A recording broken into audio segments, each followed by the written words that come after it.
আউযুবিল্লাহি মিনাশ শাইতানির রাজীম। বিসমিল্লাহির রহমানির রহিম। 2024 জুলাইয়ের এই দিনে খুনি রক্তপিপাসু শেখ হাসিনা বাংলাদেশ থেকে পালিয়ে দিল্লিতে তার স্বামীর মুদির কোলে পালায়। খুনি হাসিনা বলেছিল শেখের মেয়ে পালায় না, অথচ সে তার পরিবার সহ এবং সাথে 17টি ব্রিফকেস নিয়ে সেনাবাহিনীর সহযোগিতায় হেলিকপ্টারে পালিয়ে যায়। তার দল আওয়ামী লীগের বাঘা বাঘা নেতা নেত্রীদের রেখে সে যে দলের নেত্রী পালিয়ে যায় দলবল নিয়ে রেখে সে আবার কিসের নেত্রী? তাকে তোরা লাথি মার এবং তওবা করে জনগণের কাছে ক্ষমা চেয়ে এদেশে বাস কর, তা না হলে তোরা মাথা চড়া দিয়ে উঠলে তোদের নিস্তার দেওয়া হবে না।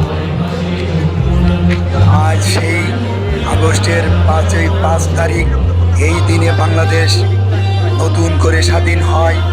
17 বছর পর খুনি হাসিনার পালানোর মধ্য দিয়ে জুলাইয়ের ঘোষণাপত্রের মাধ্যমে আজ আপনাদের শুভেচ্ছা জানাই নতুন বাংলাদেশকে, স্বাগতম নতুন বাংলাদেশকে এবং এদেশের স্বাধীন প্রিয় মুক্তিকামী মানুষদেরকে।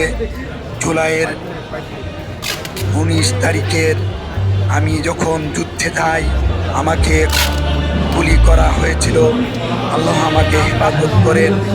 19শে জুলাই যখন আমি সারাদিন যুদ্ধ করে মাগরিবের নামাজের সময় 14 নম্বর সেক্টর বাইতুল আমান মসজিদের সামনে বিশাল মিছিল বের করি এবং আমাকে এখান থেকে গুলির নির্দেশ দেওয়া হয়।